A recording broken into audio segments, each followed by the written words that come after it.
Tell me why a farmer who's got access to a large tract of land, whether it's 5 acres or 6 acres or 10 acres or 50 acres, why the farmer should be in poverty? Are we talking about the same definition of poverty? Why is a landowner owning large tracts of land is in poverty? What do you mean by poverty? What is poverty? Why is someone working in a formal sector, living on a small quarter acre or 1/8 of an acre of land, having a formal job, sustained source of income, is in poverty? Is he or she in poverty? Absolutely not. What is the definition of poverty? So sometimes we tend to disregard and forget about the good things that we have. And when you lose it, then we sit down and cry and regret. Cherish it, value it, acknowledge it, what you have, or what little you have. As I said, that today is a good day, a very special day to acknowledge the current government, the previous governments, the previous leaders, the current leaders, previous church leaders, current church leaders, previous religious group leaders, current leaders, social group leaders who have built this country to secure our future. And it's our obligation that we do the same what they have done so that our future generations, our children, grandchildren, great-grandchildren, etc., they also enjoy the quality of life. And the quality of life is not only about getting formal employment, it's about the environment, the natural resources. You're blessed. You're blessed. Where in the world that you will sit around and see this nice natural environment, the trees, the flora and fauna, the birds? There are places in the world where you can't sight or hear a single, bird making noises or singing hymns. The hum, nothing, really. Very difficult to see this green scenery, scene that you have totally natural. And this is $1 million scene. We are blessed. We are blessed. And we must ensure that we protect our environment, our natural resources. And we should take time out. Today is a day of independence that we thank our leaders for protecting this far.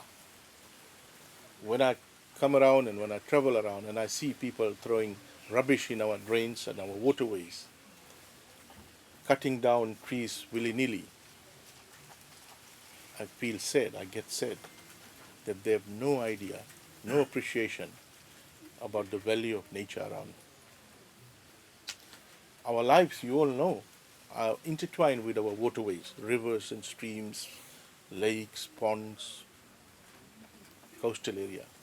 We can't be just treating it like a rubbish dump. Can't be treating it like a rubbish dump. Sometimes we think that this is my house, I'll go and throw the rubbish somewhere near that shop there, Ramjati shop or Rampati shop. It doesn't matter to me because I'm staying here. But look, environmental pollution is not a private and localized good. It's a public good. Entire public will be affected. It'll spread.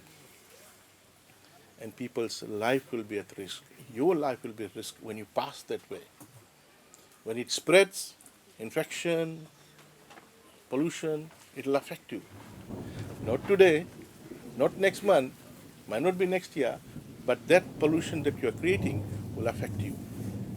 And if it goes into the water, it'll go downstream. So, members of the Vanua, leaders, it's a pleasure to be here. I want to thank you for the traditional welcome. I'm humbled by it, and my team is humbled by it. We are all here to celebrate Fiji Day together by planting fruit trees here. We started this last Independence Day, 50th anniversary of Fiji, Independence anniversary of Fiji. And this year we're raising it to, so it was 50-50, now it will got 51-51. End of this next 10th October it will be 52-52, meaning on that particular day we plant last 10th October, we planted 50 fruit trees in 50 villages. And we did it 2 more rounds. Today we'll plant, today and tomorrow, because today is a bit tambo in some villages, we'll plant 51 trees in 51 villages. 51 trees in 51 villages. And in the next, so we'll do that 2, 3 rounds in the year because we need to also generate the seedlings.